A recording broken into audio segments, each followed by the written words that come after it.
Okay, I'm going to give this a shot and see how this goes.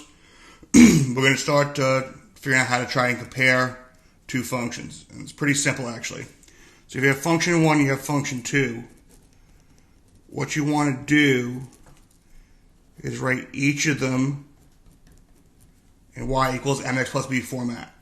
Okay, that's the first thing you need to do there. Okay.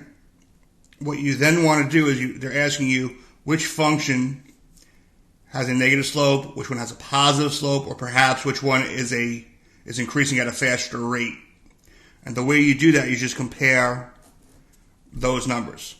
Whichever number is bigger is the faster rate of change. So we'll start with the table right here.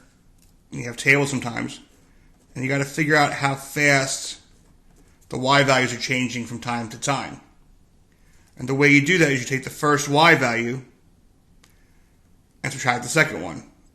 So you can type in 30 minus 24.7, and you get delta y is equal to 5.3.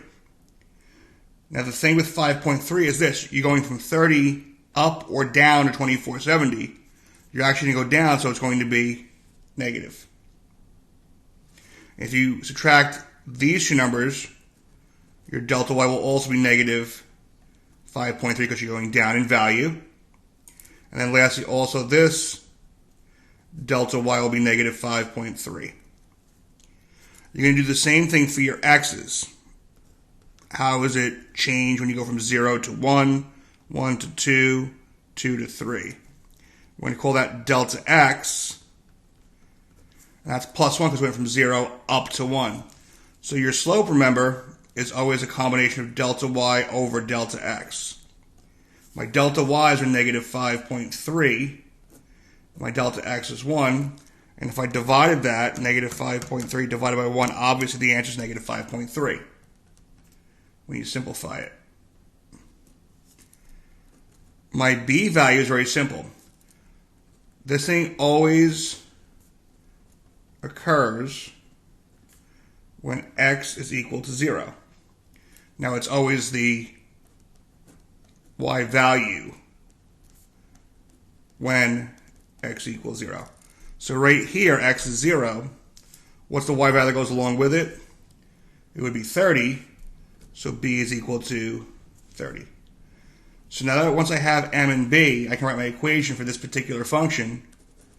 Y equals negative 5.3x, don't forget the x, plus an initial b value of 30. Now another way to look at that is if you read the actual words here instead of using the table. It says Alan starts with $30 this week. He spends $5.30 per week. The word per is really the key right there. The word per and the number that's associated with the word per is usually your rate, which is your m value.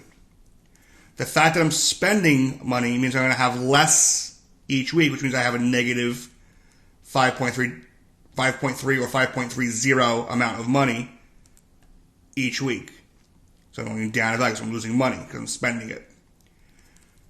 The other number that you see here, the 30, this thing is not happening every single week. It's only happening at the very first time. The first time when time is actually equal to 0. When time is 0, the y value that goes along with the 0 is your b value, and that's your initial value, and that's what goes right there.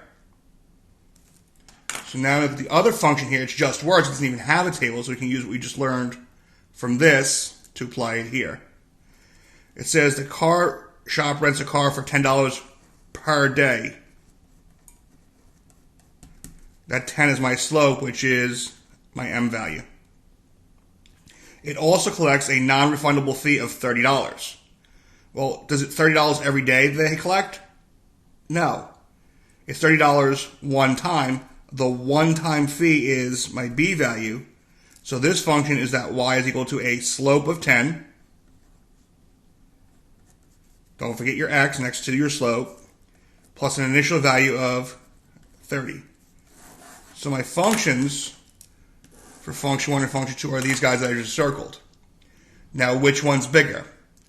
I can ignore that for a minute. In terms of absolute value, what's the bigger number? Which number is further away from 0? Is 5.3 further away from 0? Or is 10 further away from 0? 10 is, and that is the greater rate of change. Now here's the thing. In this particular question,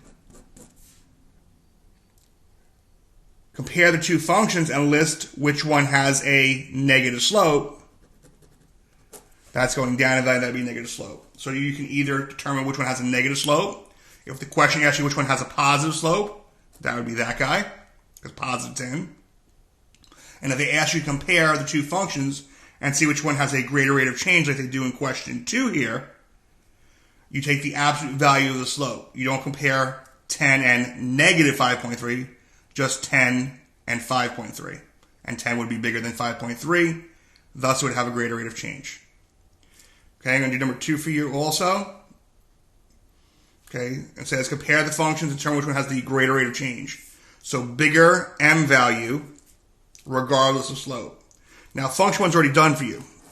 The slope is 2, so my rate of change is 2. If I come down to function 2, they give me a table again, but it's laid out left to right instead of top to bottom, so it's not really a big deal there. How far is it when I go from negative 2 to positive 2? Negative 2 to 0. I go up 2. How far from 0 to 4? Up 4. So my delta x's, because we're going through the x row, are different numbers. Well, let's see what happens. My delta y's go up by 2 from negative 4 to negative 2. They go up by 2. And when I go from negative 2 all the way to positive 2, my delta y actually goes up by 4. So remember that slope is always delta y over delta x. Well, this delta y is 2, divided by this delta x, which is 2, and 2 divided by 2 is 1. These delta y's and delta x's are different from delta y and delta respectively, but 4 for delta y and 4 delta, in this case, still give you a slope of 1. So even though the delta y's are different from each other, as are the delta x's, as long as you divide delta y by delta x each time and keep getting the same number, that's your slope. So y is equal to 1x plus, at x value of 0, the y value was negative 2. Now we have a plus and a minus here. We don't like to have two signs, so we clean that up. Y is equal to 1x minus 2. And there's your function for the table for function 2. So which one has a greater rate of change? A rate of change of 2 or a rate of change of 1? Obviously 2 is bigger than 1. Function 1 would have the greater rate of change.